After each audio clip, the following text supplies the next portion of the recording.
Bienvenidos. Siguiendo nuestra serie de matinales, la propuesta que nos da el autor el día de hoy es el título Recuerda siempre quién eres. ¿Qué concluiremos? ¿Vamos a persistir en el pecado para que la gracia abunde? Toma esto el autor de la carta del apóstol Pablo a los romanos y cita: nuestro texto de hoy da a entender que en la iglesia cristiana de Roma algunos estaban tergiversando las palabras del apóstol Pablo cuando expresó que al abundar el pecado sobreabundaba la gracia. ¿En qué consistía básicamente el argumento de sus críticos? Su argumento consistía en que si la gracia de Dios era verdad, tan abundante a la hora de perdonar, entonces ¿qué habría de malo en seguir pecando para que su gracia lo siguiera perdonando? Dicho en pocas palabras, hagamos lo malo para que venga lo bueno. ¿Cómo respondió el apóstol a esta lógica de persistir en el pecado para que la gracia abunde? Diciendo enfáticamente, claro que no, nosotros ya hemos muerto respecto al pecado. ¿Cómo pues podemos seguir viviendo en pecado? Es decir, así como Cristo murió y resucitó entre los muertos para gloriar al Padre, así también ustedes han muerto al pecado, nacidos a una nueva vida. ¿Cuál es la implicación para nosotros los que vivimos en el siglo XXI?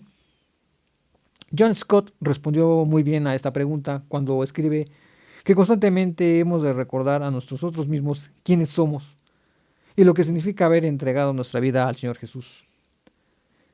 ¿No sé acaso quién soy?, pregunta Scott, a lo cual a la hora de responder, sé quién soy, una nueva criatura en Cristo, por la cual debo gracias a Dios y viviré como lo que soy. Ahí está. ¿Cómo puedo seguir viviendo en pecado si ya no soy lo que era antes? ¿Cómo puedo seguir en un estilo de vida caracterizado por el vicio, la lujuria o la mentira, después de todo lo que ocurrió en la cruz del Calvario? De ninguna manera.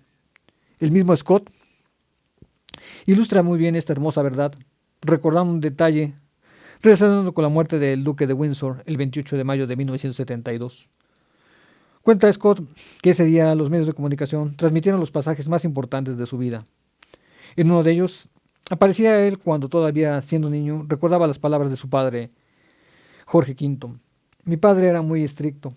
Cuando yo hacía algo malo, él me amonestaba diciendo, mi querido hijo, siempre debes recordar quién eres.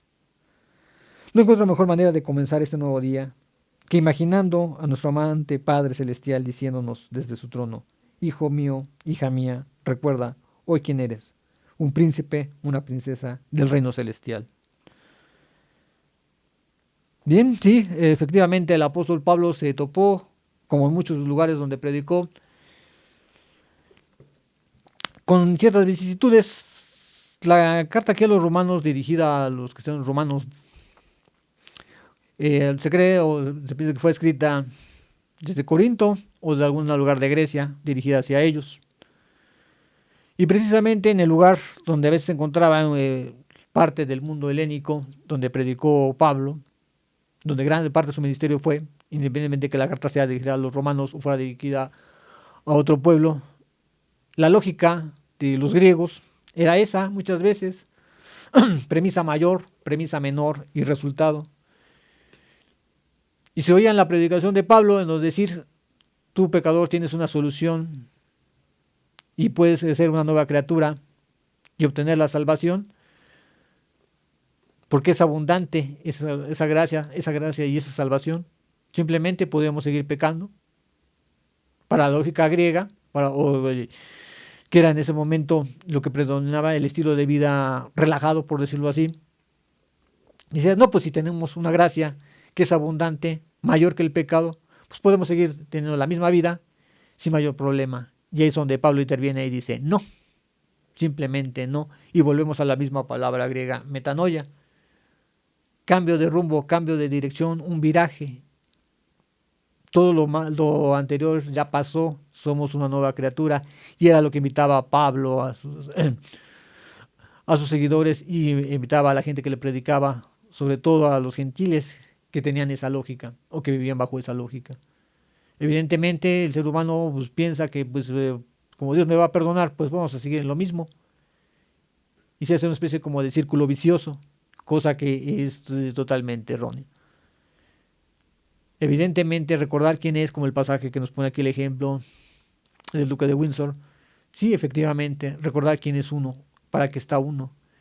veces el ser humano es en lo que menos reflexiona dónde está, de dónde viene, para dónde va, sino simplemente va, camina, vegeta, deambula, y es ahí donde debe detenerse un poco. Si es realmente quien es, debe detenerse y reflexionar si está haciendo algo bien o está haciendo algo mal. Y si está haciendo algo mal, cambiarlo de inmediato. Ese sería el mensaje central el día de hoy. Quisiera concluir con la oración que nos propone el autor en su texto. Oh Padre Celestial, ayúdame a vivir como lo que soy, una nueva criatura en Cristo, un príncipe, una princesa dentro de tu reino eterno. Muchas gracias.